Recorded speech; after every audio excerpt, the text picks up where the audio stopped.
Saudações a todos, meu nome é Fernando Luiz Gandanga, sou professor no Centro de Explicação Online MOS e sejam todos bem-vindos ao nosso canal e a este vídeo. Antes de mais, peço a todos que se inscrevam no canal para permitir com que eu possa ter engajamento por isso. Até o momento ainda não consegui monetizar o meu canal, ainda não chegamos nos 1000. E comparando com o número de visualizações, não bate, não bate. Então, por favor, antes de avançarmos, peço por favor para se inscrever no canal, compartilhar o vídeo, colocar like, assim o YouTube vai entender que esse conteúdo é relevante e vai colocar à vista de muita gente, ok?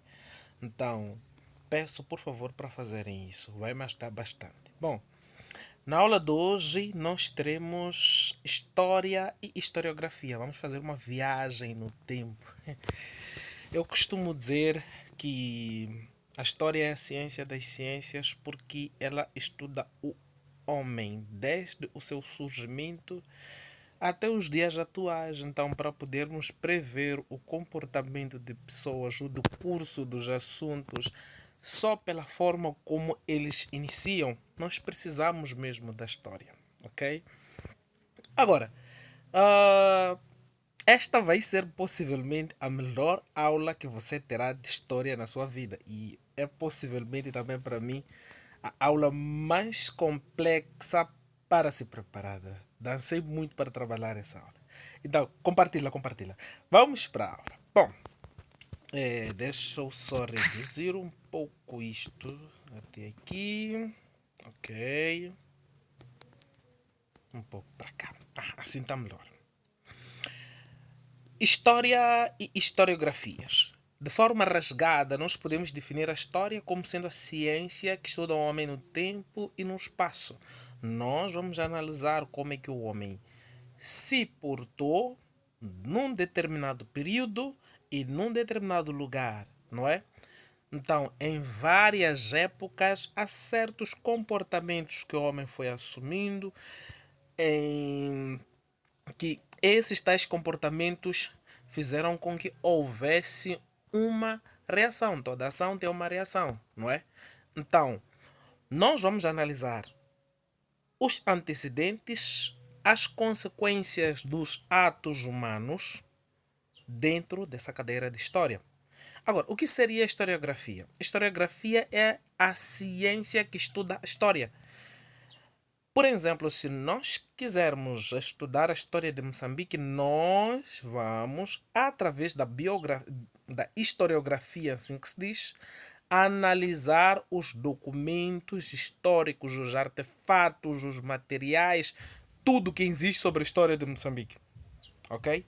Então, esse ato de organizar, documentar, buscar documentos, todos aqueles documentos e artefatos e muito mais, tudo isso faz parte da historiografia. Então, para podermos ter historiografia, precisamos de um lugar e de um tempo, não é?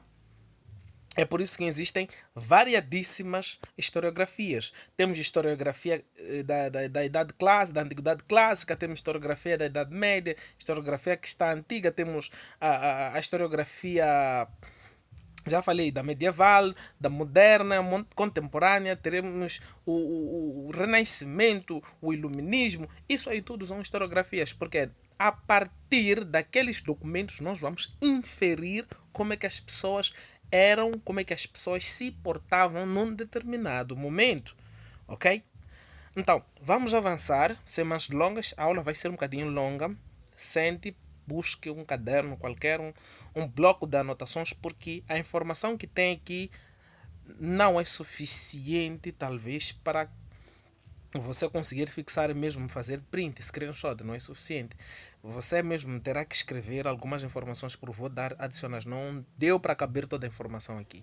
Nós vamos falar de toda a história, todas as idades históricas, todos os tempos históricos, a partir da idade da pedra, de onde nem mesmo documentos ou informações certeiras se tem acerca dessa época. Nós vamos cavar a partir da Idade da Pedra até chegar aos dias atuais. Então é muita informação, ok? E vamos falar de forma resumida para que as pessoas possam compreender na íntegra o que aconteceu em cada idade histórica, tá bom? Vamos lá. Divisão da história. Bom, a divisão da história ela é importante em idades por quê? Porque permite uma análise mais aprofundada e permite também com que tenhamos de forma linear os acontecimentos, vendo o quê? Vendo as causas e as consequências dos atos humanos num determinado tempo. Por exemplo, temos aqui a divisão da história em idades. É uma convenção acadêmica útil para organizar o passado. Nós precisamos de um passado organizado. Por quê? Porque precisamos saber o que causou um determinado assunto e o que adviu de uma tomada, por exemplo, de decisão por parte de alguém que pode impactar a vida das pessoas naquele momento e num determinado lugar. Conceitos importantes para a história: tempo e espaço, tá bom? A segunda importância, a classificação em períodos como a Idade Antiga, por exemplo, Idade Média, Moderna, Contemporânea, facilita a compreensão do desenvolvimento da humanidade. A partir disso, nós vamos ver como é que a humanidade desenvolveu, partindo daquelas primeiras atividades, os primitivos, a formação, não é, das civilizações, as grandes civilizações. Havemos de ver algumas aqui. Depois disso, a questão da invenção da democracia, depois de ter sido inventada a escrita, é claro. Temos a idade cristã. Qual é o legado que se tem de cada idade que faz parte da história? Então, permite sequenciar ou organizar, facilitar a compreensão, não é, do desenvolvimento da humanidade. E por fim, não é? Esta divisão, contudo, é simplificada e pode não contemplar a complexidade das diversas culturas e períodos históricos. Não tem como. É muita informação. O que nós trazemos aqui é informação já padronizada de cada idade, não é? Ok, vamos avançar um pouco. Idade da Pedra. O que é a Idade da Pedra? Bom, Idade da Pedra é a primeira fase, não é? Da pré-história, nem da história. Não pode ser da história, porque a história começa com a invenção da escrita. É a primeira fase, não é? Da pré-história, que se tem informação, mas bem curta. E essa tal informação é através de inferências, porque a própria datação por carbono só se tem certeza de que ela é real ou quase real, não é? A partir de 2000 e 3000 anos. Só isso. O que acontece depois são inferências, não se tem certeza de nada, ok? Então, sobre o paleolítico, o mesolítico, neolítico, são apenas inferências que se tem. E das inferências que foram feitas, deduziu-se que o quê? A primeira fase do desenvolvimento da humanidade foi a Idade da Pedra, onde nós temos os primeiros povos, que são os povos primitivos, que trabalhavam, não é? Viviam na base da recoleção, assim como da caça. Eram nômades e, consequentemente, não tinham que cultivar a terra para poder se alimentar. E se não tinham que cultivar a terra, então eles trabalhavam com o quê? Com material rudimentar. A primeira fase da Idade da Pedra é o Paleolítico, como vocês podem ver aí. O Paleolítico compreende a primeira fase, onde temos a pedra partida, a pedra lascada. Essa pedra partida era usada para poder-se caçar animais, muito mais. Isso facilitava a atividade deles naquele momento. Olha só, se você tentar imaginar, se pega uma pedra e parte ela, ela consegue ter aquele formato desejado seu? Com certeza que não. Então pode não conseguir golpear ou atingir um animal da forma mais boa possível ou mais fácil possível para que possa matar e garantir a alimentação. É por isso que já temos o que? O Neolítico. O Neolítico, que é o quê? Que é a fase da pedra polida. A pedra polida é aquela que já estava um bocadinho mais trabalhada, que facilitava mais a questão da caça e muito mais. E aqui no Neolítico temos a descoberta da agricultura. O homem deixa de ser nômade, passa a ser sedentário, ok? O Mesolítico é uma fase de transição. Se quiserem compreender melhor essa aula, tem uma aula já gravada aqui. Acredito que vou colocar o link aqui embaixo. Então é só clicar, seguir e assistir, tá bom? Saindo da idade da pedra, que é a primeira idade que se tem formação, vamos para a idade dos metais. Essa idade dos metais fez com que, com o desenvolvimento da agricultura, trabalhando-se com base, por exemplo, com a pedra polida, eles conseguiam lavrar e cultivar muito mais. Só que não era uma atividade tão fácil assim. Vocês já imaginaram como é cultivar com uma pedra? Não é fácil. Então, eles aprenderam a manipular os metais. Através do quê? Através do aquecimento para poder modelar ou moldar um certo instrumento para a agricultura, para a caça, para as batalhas entre eles, para os artefatos que existiam naquele momento e muito mais. Então, a descoberta dos metais fez com que houvesse uma revolução na forma como o povo vivia, como o povo se portava, como o povo fazia as suas atividades. É importante falar de datas aqui, desculpem. A idade da pedra começa por volta dos 600 mil anos. Há quem, por exemplo, diz 2,5 milhões de anos. Não temos informação acerca disso. Há quem diz que o planeta Terra surgiu nisso. Não se tem nenhuma informação, tá bom? Então, presume-se que seja por volta de 600 mil anos até 10 mil anos antes de Cristo. E lembram quando eu vos disse, datação por carbono, ela só consegue ir até 2 mil anos. Estão a imaginar 600 mil anos. Isso aí é pura inferência, tá bom? É pura inferência. Agora, de 600 mil anos até 10 mil anos antes de Cristo, temos o Paleolítico. O Mesolítico começa antes mesmo do término do Paleolítico, porque é uma fase de transição, né? Por volta de 13 mil anos até 8 mil anos. E o Neolítico começa de 10 mil anos até 5 mil anos antes de Cristo. E é exatamente esse período que entra a Idade dos Metais. O quinto milênio, que é 5 mil anos antes de Cristo, não é? Inicia a manipulação dos metais assim em diante. A invenção da agricultura foi feita por volta dos 8 mil anos antes de Cristo, na Mesopotâmia, tá bom? É um dado muito importante e que pode vir a ser avaliado no exame.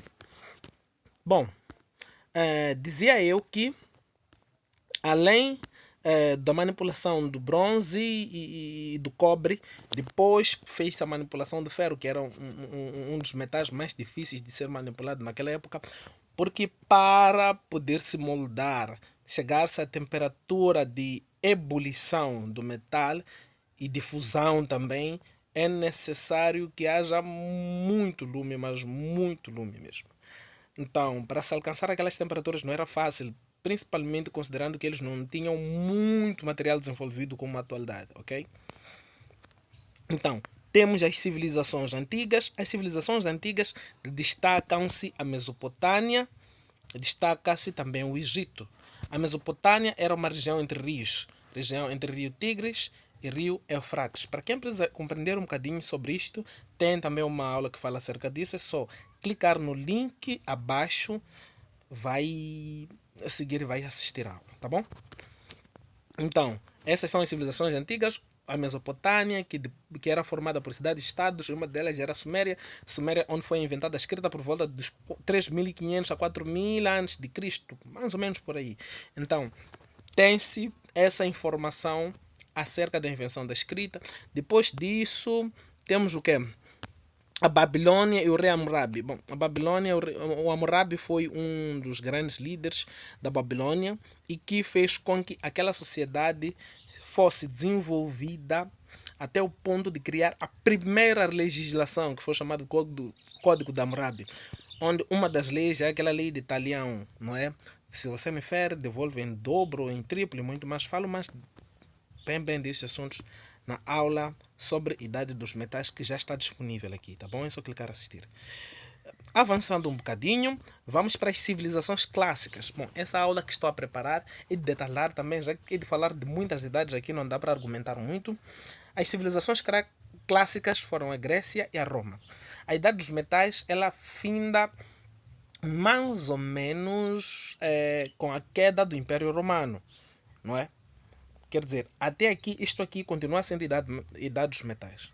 Então, a Grécia começa por volta dos 1200 anos antes de Cristo, vai até século 5, 4, e por volta do século 5, 4 antes de Cristo até o século 5 depois de Cristo, que é por volta do ano 476 termina o Império Romano, não é? Então, essa é a fase das civilizações clássicas. As civilizações clássicas são a Grécia e a Roma, tá bom? Civilizações clássicas antigas são a Grécia e a Roma antiga. Na Grécia é onde descobriu-se a agricultura, é onde temos o pai da história, que é o Heródoto, temos o seu seguidor, que é também um dos grandes mesmo dentro da história, que é o Tucídides, que veio dar segmento aos estudos do seu mentor, que é o Heródoto, veio com análise crítica das fontes. Depois disso, temos o que mais? As duas grandes cidades de estado da Grécia, que é Esparta e Atenas. Havemos de falar um bocadinho disso. Uma cidade que é guerreira, uma outra cidade que é um bocadinho mais calma e democrática. E em paralelo temos o surgimento da Roma. A Roma cresce com o declínio, não é, da Grécia. Por volta dos séculos 5, como eu disse, 5, 4 antes de Cristo. Então, o Império Romano, um dos maiores legados que ele tem é de preservação da sua identidade cultural. Eles valorizavam, supervalorizavam os seus feitos, as suas construções. A arquitetura de lá era de um nível mas tão grande que uma das 7 maravilhas, se não me engano, é o Coliseu. O Coliseu da Roma. Então, é um edifício que até agora existe, não é? Existe mesmo, que era do Império Romano. Este Coliseu ainda existe. Estou a falar de algo que foi construído por volta, não é? Do século 5 antes de Cristo a século 5 depois de Cristo, mais ou menos nesse período. Foi há muito tempo, há mais de 2000 anos, não é? Mas até agora ainda existe. Então, eles supervalorizavam as suas atividades. Temos como grandes pensadores, grandes historiadores nesse período, temos Eusébio, Tito Livio, Tácito, Políbio e muito mais, que hei de falar deles na aula sobre as civilizações clássicas. É muita informação que se tem acerca disso. Então, o Império Romano, essa fase clássica da história, termina por volta dos 476, quando a Roma é invadida pelos bárbaros, ok? Onde eles tomam a posse e instituem uma nova forma de ser e de estar lá na Europa. Temos o início já da Idade Média, a Idade Medieval. Começa por volta de 476 com a queda do Império Romano do Ocidente. Então, o que nós temos já na Idade Medieval? Bom, está aqui a Idade Medieval, está aqui o slide sobre a Idade Média. Primeiro temos aqui, não é, a invasão dos bárbaros, a queda do Império Romano do Ocidente marcou o fim da Antiguidade Clássica, não é, e o início da Idade Média com a invasão dos povos germânicos, que eram os bárbaros. Eram chamados bárbaros porque não faziam parte daquele grupinho de elite muito mais que eram romanos e muito mais, eram de fora. Então, quem era de fora era geralmente considerado bárbaro.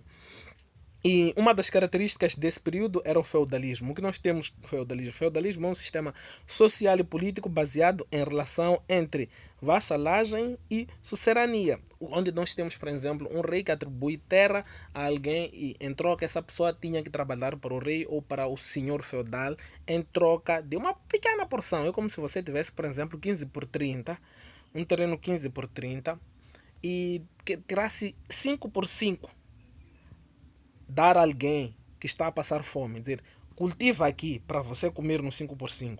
Meu 15x30 depois você vai cultivar de borla porque eu te emprestei meu terreno. Então era basicamente isso. Então essas pessoas foram ficando mais zangadas até que começaram a fazer a sair de lá do campo, não é? Antes, com a invasão dos bárbaros, houve um êxodo urbano. As pessoas saíram da cidade para o campo, ok? E foi lá onde foram quase escravizados, não bem escravizados, mas digamos que viviam uma vida miserável, miserável. Trabalhavam muito para comer pouco, o pouco dinheiro que eles tinham, às vezes tinham que dar de oferta, de dízimo na igreja, e os pastores aproveitavam-se muito da inocência das pessoas naquele período. Por quê? Porque a Bíblia só estava em latim. Naquele período a Bíblia só estava em latim. E quem podia aprender latim? Somente as pessoas que estavam na igreja. Estavam a falar dos papas, bispos e muito mais. Os de fora não podiam saber. E é por isso que, já que eu tenho conhecimento, eu posso simplesmente dizer que o que está escrito aqui é que você deve trazer dízimo, oferta todos os dias para mim, para eu poder comer bem, viver bem. Os oportunistas viam assim mesmo, ok? Então, o camponês, aquele que tinha que trabalhar para o senhor feudal e tinha que trabalhar para alimentar a sua família, tinha que voltar a tirar dinheiro para pagar impostos ao rei e tirar dinheiro também para pagar muitos dízimos, ofertas na igreja. Então, ele sentiu-se apertado e viu-se obrigado a sair de onde? A sair do campo para a cidade. Quando ele sair do campo para a cidade, vai descobrir novas atividades e uma delas foi o comércio, ok? Então, essas pessoas que já faziam êxodo rural, não é? Primeiro houve êxodo urbano, saiu-se da cidade para o campo. Depois houve êxodo rural, que onde as pessoas já saíam dos campos, que são as zonas rurais, para a cidade. Essas pessoas que faziam esse movimento eram chamadas de burgos, ok? Burgos. Burgos são as pessoas que saíam do campo para as cidades para poder praticar a atividade de comércio. Burgos. É daí onde vem burgueses. Exatamente. Esses depois fizeram uma revolução burguesa, aquela revolução burguesa e puritana que foram feitas na Inglaterra. Sim, as primeiras revoluções burguesas, onde tivemos a Revolução Gloriosa, depois a Revolução Puritana e depois a Grande Revolução, que foi a Revolução Burguesa Francesa em 1789. E é um grande marco isso, ok? Fixem essa data. Agora, esses burgos, como eu disse, saíam das cidades saíam do campo e iam para a cidade para poder praticar atividade de comércio e temos um registro muito importante acerca disso. Essas pessoas foram se organizando, trabalhando, técnicas de navegação e um dos grupos deles acabavam organizando expedições, não é? Viagens que permitiam a eles conhecer o mundo, fazerem trocas comerciais a nível do mundo. Quando você faz negócio, primeiro faz com o teu vizinho, depois faz a nível do bairro, do distrito, da província, do país e a nível mundial. Então, eles faziam negócios já a nível mundial. É daí onde saem esses mercadores. Vasco da Gama, Cristóvão Colombo, o Grande Américo, o Diogo Cão, Bartolomeu Dias, esses todos surgiram mesmo nessa onda das revoluções burguesas. Os burgueses eles tinham dinheiro porque já faziam comércio a nível internacional, não é? E por conta disso organizavam expedições grandes através de grandes navios, não é? Para poderem garantir, nesse caso, mais abrangência, mais dinheiro, mais ouro, mais prata. É daí que surgiu já a questão de exploração. Os brancos, quando vieram primeiro aqui em África, a ideia deles, a principal ideia, não era vir nos escravizar, era vir fazer bolada. Só que passaram daqui, na verdade, nem queriam fazer bolada com os africanos. A ideia deles era chegar à Índia. Só que chegaram aqui e viram que aqui tem ouro. E não há necessidade de nós termos que sofrer ainda. Vamos levar esse ouro, vamos entregar aos indianos, vamos fazer trocas, vamos nos dar especiarias, nós vamos voltar, vamos levar para lá e vamos vender. E daí onde surgem já os ideais políticos não é? Quando entra a política nas viagens de exploração é onde se estraga tudo. Começa a escravidão, começa a empilhação dos recursos, removem os nossos recursos, colocavam-nos a lutar entre nós e essa bagunça privilegiava eles porque eles, enquanto nós lutávamos, eles removiam os recursos. Isso acontece até agora. Eu não disse nada. Bom, falei dos burgos, a Idade Média, repito, começa com a queda do Império Romano do Ocidente por volta dos anos 476 depois de Cristo, não é? E vai até quando? Vai até aproximadamente 1453. 1453. Yeah, no século XV. 1453, com a queda de Constantinopla. Ok? Então, quando entra em decadência o Império Romano do Oriente, que é a Constantinopla, termina também a Idade Medieval e começa já uma nova fase, que é a Idade Moderna. A Idade Moderna começa dessa fase, 1453 até a Revolução Burguesa Francesa, que é 1789. Escrevam essas datas. Vou tentar repetir as datas para que não possam fazer confusão. A primeira fase, que é a Idade da Pedra, 600 mil anos, começa dos 600 mil anos até os 5 mil anos antes de Cristo. E depois temos a Idade dos Metais, começam desse período, mesmo século quinto milénio, que é 5 mil anos antes de Cristo, até por volta do século V depois de Cristo. Ok? A Antiguidade Clássica está dentro disso. A Idade Média começa de século V, concretamente no ano 476 depois de Cristo, até 1453 ainda depois de Cristo. Esse quase milênio, esses 1000 anos aí, temos a predominância da idade medieval. A Idade Moderna começa de 1453 até 1789. Essa é a Idade Moderna. O que nós temos na Idade Moderna? Opa. Bom, quando sai-se do campo, que era a Idade Média, quando sai-se desse feudalismo, desse sofrimento e muito mais, os burgos começam já a crescer. E aí voltam aqueles valores clássicos da Antiguidade Clássica, da Grécia, assim como da Roma. O primeiro movimento que surgiu já na Idade Moderna é o Renascimento. Esse movimento dizia o quê? Esse movimento dizia que temos que retornar os ideais da Antiguidade Clássica, voltar a pensar de forma crítica, voltar a receber aqueles valores e viver na base deles e sair daqueles ideais da Idade Moderna, da Idade Média, aliás, que é de viver no campo, fazer aquelas atividades do campo, sei lá o que, o homem. Não. Eles quebraram esse ciclo e disseram: não, vamos resgatar os ideais da Antiguidade Clássica. Ok? E atrelado a essa ideia, temos uma outra grande ideia que é o Iluminismo, que foi um movimento intelectual que defendia a razão, a liberdade individual e o progresso social. Essa influenciou a grande Revolução Americana e a Revolução Francesa. O Iluminismo foi um grande movimento. O Iluminismo, e um dos grandes iluministas temos o Hegel. Hegel é tido como inimigo nosso aqui em África, porque foi o homem que disse que a África não tem história, só existe história dos europeus em África e muito mais. Era um grande racista e muito mais essas coisas.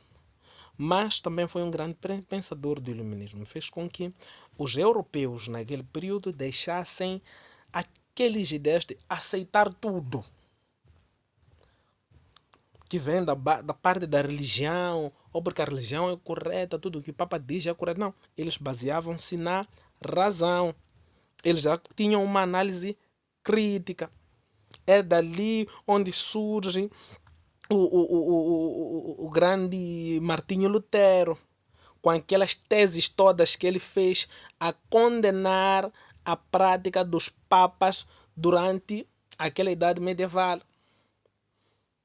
é dali onde surgem já aquelas correntes todas da reforma religiosa, onde a Bíblia já é traduzida para outros idiomas de modo a permitir com que todo e qualquer ser humano tivesse possibilidade de ler, entender a palavra de Deus.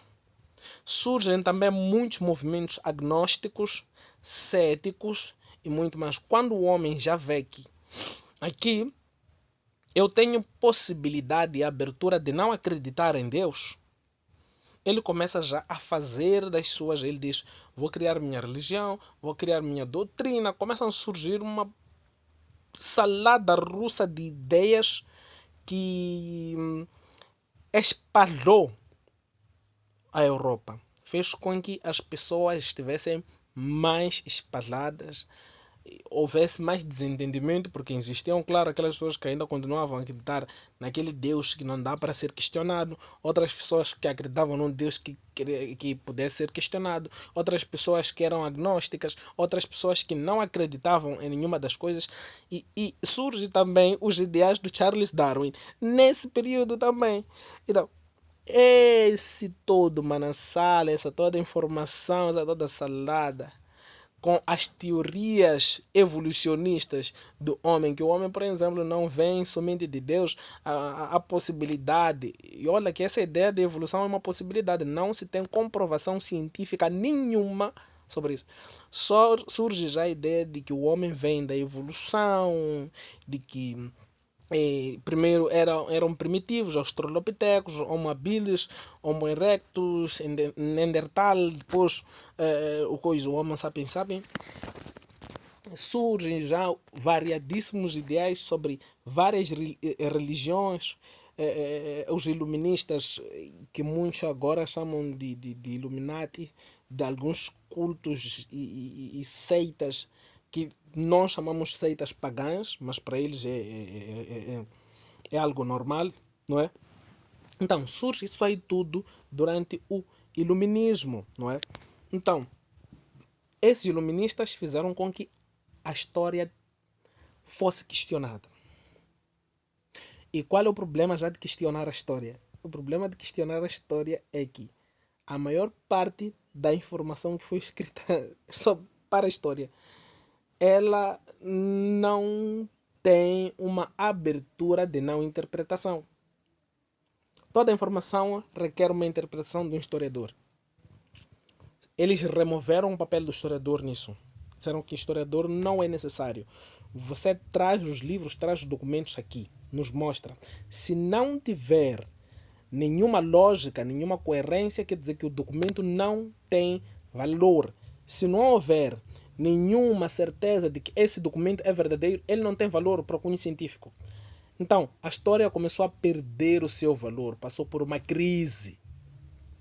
E eles tinham razão em parte, porque alguns historiadores baseavam-se em mitos. Existiam deuses, sei lá o que, grandes, gigantes. Eram histórias mitológicas. Voltou-se às histórias mitológicas na Idade Medieval. Então os do iluminismo acreditaram já na razão, defendiam muito a liberdade. Aí cada um tinha a liberdade de crer ou não crer. Aí cada um tinha a liberdade de indagar a sua religião, não é? Então a história também foi indagada nesse período. Quando é indagada a história perde o seu valor, porque a maior parte dos documentos não eram feitos datação por carbono, não eram passíveis à datação por carbono, e quando não eram passíveis, o documento não era credibilizado. Então perdeu-se muita informação acerca da história, a história regrediu bastante, mas ela já veio a ascender lá mais na idade contemporânea. Então, aqui, ainda dentro, não é, dessa idade moderna, tivemos a Revolução Puritana na Inglaterra, seguida da Revolução Gloriosa também, não é? Essas são algumas revoluções burguesas que aconteceram na Europa, concretamente na Inglaterra, essas duas. E essas revoluções tentavam indagar o poder do rei, que tinha quase poderes absolutos. Aqueles burgos, aqueles com dinheiro todos, diziam, não, nós também temos poder de decidir sobre o futuro da humanidade. do nosso país, sobre as ações, as atividades a serem desenvolvidas, porque nós é que metemos dinheiro nisso. Então, surgem as revoluções burguesas, várias revoluções burguesas nesse período. E o ápice disso foi a grande revolução burguesa francesa, que também fez com que ressurgissem já as ideias dos direitos humanos e muito mais. Então, isso acontece com a Revolução Burguesa Francesa de 1789. Ok.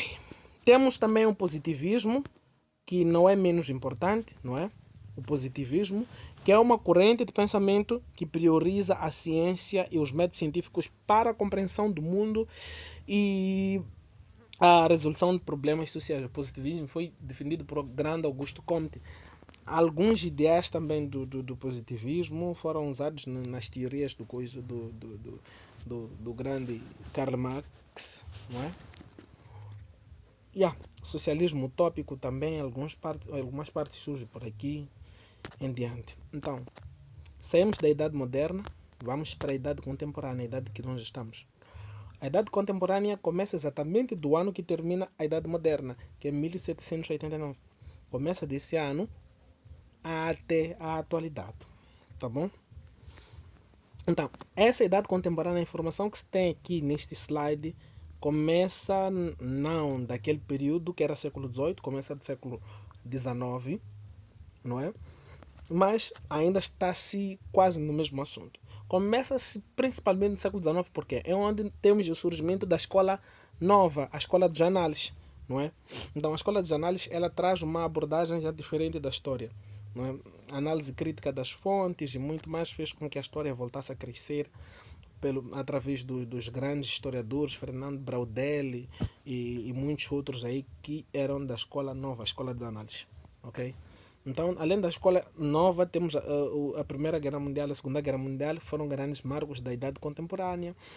Temos a Conferência de Berlim também, que foi um grande marco, 84-85, né? Temos um pouco sobre, vamos, a crise mundial.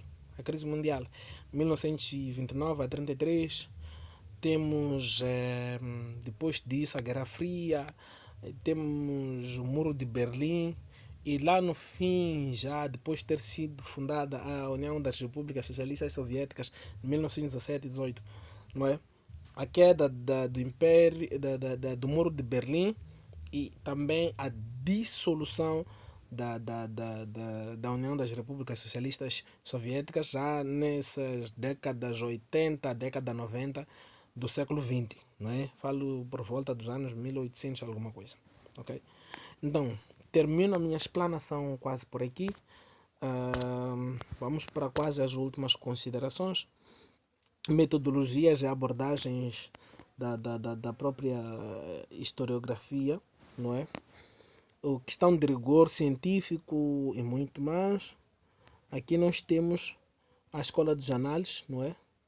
Que priorizava a análise das estruturas sociais ao longo das durações, em contraste com a história positiva tradicional, ok?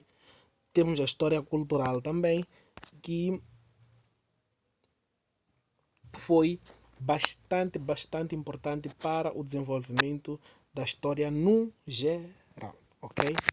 Então, essa é a nossa conclusão final. Temos aqui o mapa mundi, um dos primeiros mapas a ser feito.